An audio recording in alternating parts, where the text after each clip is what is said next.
Assalamualaikum warahmatullahi wabarakatuh. Perkenalkan, nama saya Umu Fasriati, NPM 18 10 30 50 04, kelas 6.02, Pendidikan Biologi Universitas Tidar, akan menampilkan video micro teaching saya mengenai sistem ekskresi.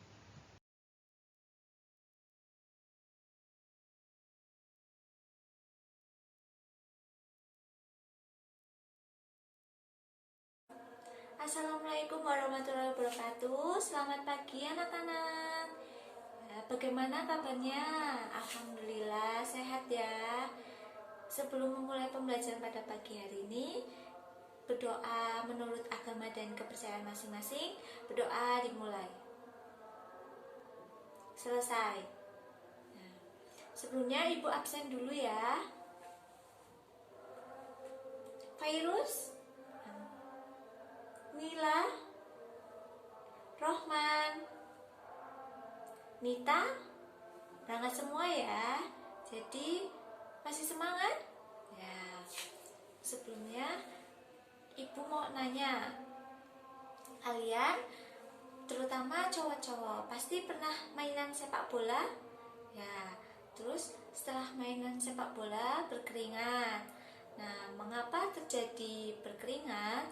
Mengapa tubuh itu perlu berkeringat? Nah, pada pagi hari ini kita akan belajar materi sistem ekskresi. Betul. Jadi, sistem ekskresi, ada yang tahu sistem ekskresi itu apa? Ya, jadi sistem ekskresi itu adalah proses pembuangan zat-zat metabolisme tubuh yang sudah tidak digunakan lagi. Nah, udah pinter ya. Jadi, apa aja sih sistem ekskresi itu? Ada yang tahu? Nah, ada ginjal, betul. Terus kulit, betul. Terus paru-paru, betul. Yang terakhir hati, betul. Nah, sebelumnya ibu akan memberikan PPT ya kepada kalian biar supaya lebih jelas. Masuk ke sistem ekskresi ya. Tujuan pembelajaran pada pagi hari ini tentang sistem ekskresi yang pertama adalah peserta didik mampu menganalisis hubungan antara struktur jaringan penyusun organ sistem ekskresi dalam kaitannya dengan bioproses. Selanjutnya, peserta didik mengetahui gangguan fungsi yang terjadi pada sistem ekskresi manusia. Kemudian, peserta didik mampu menyajikan hasil analisis pengaruh pola hidup terhadap kelainan pada struktur dan fungsi organ, gangguan sistem ekskresi. Nah, fungsi sistem ekskresi itu yang pertama menurunkan kadar zat produk metabolisme atau metabolit dalam tubuh agar tidak menyebabkan akumulasi atau penimbunan. Nah, untuk melindungi sel-sel tubuh dari zat-zat yang bersifat racun. Kemudian, menjaga keseimbangan cairan dalam tubuh atau homeostasis. Nah, selanjutnya yang pertama adalah ginjal. Jadi, fungsi ginjal yang pertama itu sebagai pengeluaran zat sisa organik berupa urea. Kemudian, yang kedua, pengeluaran zat racun. Zat racun itu seperti apabila kita minum obat-obatan, pasti ada zat yang bersifat racun sehingga dikeluarkan melalui urin yang sudah diproses oleh ginjal. Kemudian pengaturan keseimbangan konsentrasi ion-ion penting di dalam tubuh. Contohnya itu ada kalium, natrium, dan sebagainya. Kemudian ada pengaturan keseimbangan asam basa. Contohnya itu ada amonia. Nah, kemudian ada proses pembentukan urin. Nah, proses pembentukan urin itu sendiri ada 3. Yang pertama filtrasi, reabsorpsi, dan augmentasi. Filtrasi itu sendiri terjadi di glomerulus, reabsorpsi terjadi di tubulus contortus proximal, terlihat pada gambar. Kemudian yang ketiga ada augmentasi terjadi di tubulus contortus distal. Nah, setelah itu proses kemudian terjadilah urin sebenarnya. Nah, yang kedua itu ada hati. Hati itu sendiri Fungsinya yang pertama menghasilkan empedu, yang kedua detoksifikasi atau mengeluarkan racun. Kemudian yang ketiga adalah menghasilkan albumin untuk plasma darah.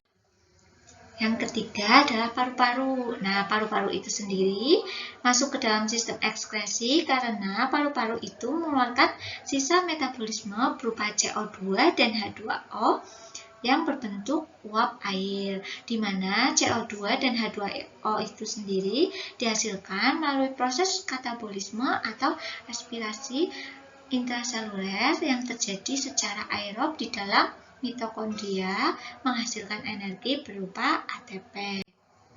Selanjutnya kulit. Nah, untuk strukturnya terlihat pada gambar.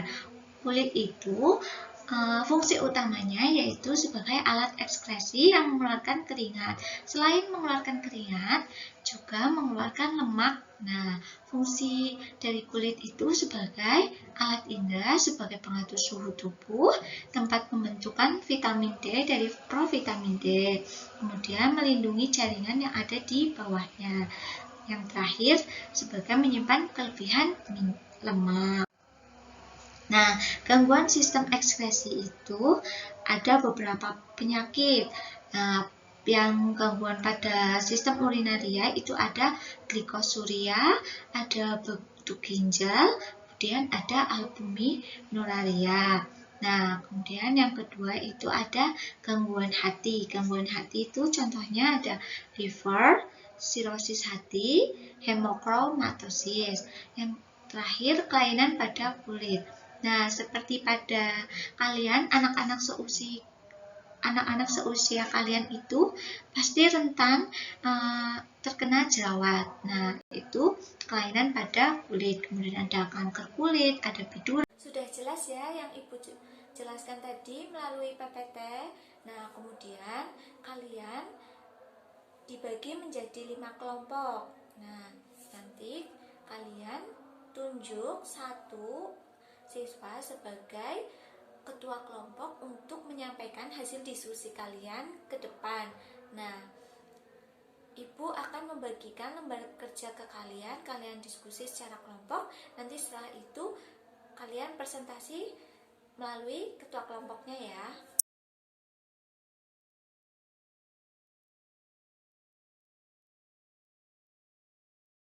Baik anak-anak, sudah selesai? Bagus.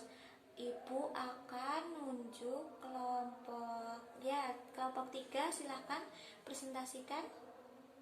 Bagus. Nah, siapa yang ingin menambahkan jawaban? Ya, silakan kelompok 4. Ada yang kurang setuju mungkin? Ya, silahkan kelompok 2. Nah, kemudian kelompok 1 tinggal menyimpulkan ya. Bagus. Jadi sudah paham semua ya. Ibu rasa untuk jawaban-jawaban kelompok kalian semua itu dari kelompok 1 sampai 5 sudah betul dan sudah tepat. Nah, kemudian untuk itu Ibu rasa kalian sudah paham. Jadi kesimpulannya adalah pada pembelajaran sistem ekskresi itu, sistem ekskresi adalah suatu proses pembuangan zat metabolisme tubuh yang sudah tidak dipakai oleh tubuh. Nah, sistem ekskresi itu ada jantung, kulit, paru-paru, dan hati. Nah, untuk ginjal itu sendiri, itu zat ekskresi berupa apa? Urin, betul. Kalau kulit, ya betul, keringat dan lemak. Kalau hati, betul, melalui empedu. Nah, yang terakhir, paru-paru.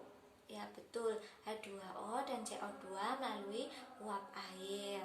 Nah, sebelumnya Ibu mau kasih kalian PR buku cetak halaman 105 ya. Kalian kerjakan, kalian tumpuk besok pagi di meja Ibu ya. Kurang lebihnya mohon maaf. Wassalamualaikum warahmatullahi wabarakatuh. Semangat terus ya belajarnya, jangan lupa nanti di rumah dipelajari lagi sistem ekskresi. Nah, untuk minggu depan sistem koordinasi.